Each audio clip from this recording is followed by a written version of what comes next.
அனைவருக்கும் வணக்கம். இந்த வீடியோ என்ன பார்க்க போனால் 2026 ஆண்டிற்கான மேசராசியோட பொது பலனை பற்றி தான் பார்க்க போகிறோம்.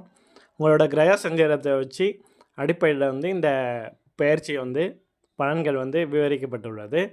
அதாவது குரு, சனி, ராகு, கேது எப்படி இருக்கோ அதை பொறுத்து தான் இந்த பலன்கள் விவரிக்கப்பட்டுள்ளது. முதல்ல மேசராசியோட 2026 நிதி மற்றும் பொருளாதார நிலையை பற்றி பார்க்கலாம். ஆண்டோட முற்பகுதி அதாவது மார்ச் 6 வரை சனிவா லாபஸ்தானத்தில் சஞ்சரிக்கிறாரு. அதனால 11ஆம் இடத்துல சஞ்சரிக்கிறதுனால பொருளாதார நிலை வலுவாக இருக்கும், பண வரவு அதிகரிக்கும். இதுவரை இருந்த நிதி நெருக்கடிகள் நீங்கி கையிருப்பு உயரும், முதலீடுகளில் இருந்த நல்ல லாபம் கிடைக்கும், பொன் பொருள் சேர்க்கைக்கான வாய்ப்புகள் உண்டு. அதாவது ஆண்டோட பிற்பகுதி மார்ச் 6க்கு அப்புறம் சனி விரயஸ்தானமான 12ஆம் இடத்துக்கு போகுது. இதனால் 7.5 சனி ஆரம்பம் ஆகுது.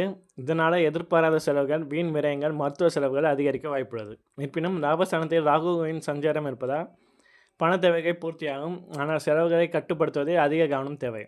குரு பார்வை 11ஆம் இடத்தில் பதிவதால் லாபம் பெருகும், தொழிலை எதிர்பார்த்ததை காட்டிலும் கூடுதல் வருமானம் கிடைக்கும், கடன் உதவி கிடைப்பதற்கான வாய்ப்புகள் உண்டு. பணத்தை முறையாக கையாளுவதன் மூலம் சேமிப்பை அதிகரிக்கலாம். அடுத்து மேசராசியோட தொழில் மற்றும் வேலை எப்படி இருக்கும் 2026 சொல்லி பார்க்கலாம். குருவின் பார்வை சாதகமாக இருப்பதால் தொழில் ரீதியாக இது ஒரு திருப்புமுனையான காலமாக அமையும். முன்னேற்றத்தை அதிகரிக்க வாய்ப்புகள் வரும். பணியிடத்தில் உள்ள பங்களிப்பு மேலதிகாரிகளால் உணரப்படும். சக ஊழியர்களுடன் நல்ல உறவு நீடிக்கும். கடின உழைப்புக்கு ஏற்ற பலன் கிடைக்கும். விரும்பிய இடமாற்றம், பதவி உயர்வு ஆகியவை கிட்ட வாய்ப்புள்ளது. மார்ச் மாதத்துக்கு பிறகு 7.5 சனியின் ஆரம்பம் காரணமாக வேலைப்பளு கூடும். தொழில் ரீதியாக அதிக முயற்சி எடுக்க வேண்டியதற்கும் வெற்றியின் குறுக்கு வழிகளை தவிர்த்து விடாமுயற்சியுடன் உழைத்திருப்பது அவசியம். ஆண்டின் 2ஆம் பாதியில் சில ஏற்ற இறக்கங்களை சந்திக்க நேரிடலாம். லாபஸ்தானத்தில் ராகு சஞ்சரிப்பதால் வியாபாரத்தில் இதுவரை ஏற்பட்ட சரிவை ஈடுகட்டுவீர்கள். லாபம் அதிகரிக்கும். வெளிநாடு வியாபாரத்தில் இருப்பவர்களுக்கு வெற்றி கிடைக்கும். வியாபாரத்தை விரிவுபடுத்தும் முயற்சிகள் வெற்றி பெறும். அடுத்து குடும்பம் மற்றும் உறவுகள் 2026 எப்படி இருக்கும்?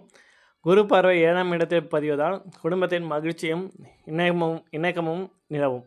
தம்பதியருக்கிடையே அந்யோன்யம் மற்றும் நல்ல புரிதல் இருக்கும். குடும்ப உறுப்பினர்களிடையே கனிவும் மரியாதையும் கூடும். திருமண வயதினருக்கு நல்ல வரம் தேடி திருமண முயற்சிகள் கைகூடும். காதல் உறவுகள் வலுப்பெறும். எனினும் சில சமயங்களில் மன சஞ்சலங்கள் உண்டாக வாய்ப்புள்ளதால் சுய கட்டுப்பாட்டுடன் விட்டு கொடுத்து பழகுவது அவசியம். குருவின் பார்வை மற்றும் கேதுவின் சஞ்சாரம் காரணமாக பிள்ளைகளால் சில நொடிகள் அல்லது கவலைகள் நீங்க வாய்ப்புள்ளது. அவர்களின் எதிர்கால நலன் கருதி எடுக்கும் முயற்சிகள் வெற்றி பெறும். அடுத்து ஆரோக்கியம் எப்படி இருக்குன்னு சொல்லி பார்க்கலாம். உங்கள் உடல்நலம் பொதுவாக நன்றாக இருக்கும் என்றாலும் 7.5 சனியின் ஆரம்பம் காரணமாக ஆரோக்கியத்தில் அதிக கவனம் தேவை. தூக்க பிரச்சனைகள் அல்லது கால் தொடர்பான பிரச்சனைகள் உள்ளவர்கள் கவனமாக இருக்க வேண்டும். 3ஆம் இடத்தில் குரு இருப்பதால் ஏற்கனவே இருக்கும் உடல்நல பிரச்சனைகள் உள்ளவர்கள் விழிப்புடன் இருப்பது அவசியம். இரத்த கொதிப்பு, சர்க்கரை போன்ற நாள்பட்ட நோய்கள் கட்டுக்குள் வரும். ஆரோக்கியத்தை புறக்கணிக்காமல் முறையான சிகிச்சை, யோகா மற்றும் தியானம் போன்றவற்றை தொடர்ந்து பயிற்சி செய்வது அவசியம். ஆண்டின் தொடக்கத்தில் செவ்வாய் பலவீனமாக இருப்பதால் மிகுந்த எச்சரிக்கையோடு இருக்கணும். அடுத்து கல்வி எப்படி இருக்குன்னு சொல்லி பார்க்கலாம். குருவின் பார்வை சாதகமாக இருப்பதால் ஆரம்பம் மற்றும் இடைக்கால மாணவர்கள் இருவரும் சிறப்பாக செயல்பட முடியும். உயர்கல்விக்கான முயற்சிகளில் வெற்றி கிடைக்கும். மாணவர்கள் அதிக மதிப்பெண்களை பெறலாம். குடும்ப உறுப்பினர்கள் மற்றும் ஆசிரியர்களின் ஆதரவு கிடைக்கும். கூடுதல் கவனத்தை செலுத்துவதன் மூலம் எதிர்பார்த்த வெற்றியை அடையலாம். அடுத்து இந்த மேசராசிக்காரங்க 2026 அதை பரிகாரங்கள் என்ன சொல்லி பார்க்கலாம். என்னென்னா பொதுவானதாக துர்க்கை வழிபாடு நன்மையை பன்மடங்கு அதிகரிக்கும், வாழ்க்கையை வளமாக்கும் என்று ஜோதிட ஆலோசனைகள் கூறுகின்றன. வெள்ளிக்கிழமைகள் ராகு காலத்தில் துர்க்கை அம்மனை எலுமிச்சம் தீபம் ஏற்றி வழிபடலாம். அடுத்து விநாயகர் வழிபாடு. எந்த ஒரு காரியம் தொடங்கும் முன்னும் கற்பக விநாயகரை வழிபடுதல் நினைத்த வேலைகளை தடையின்றி நடத்த உதவும்.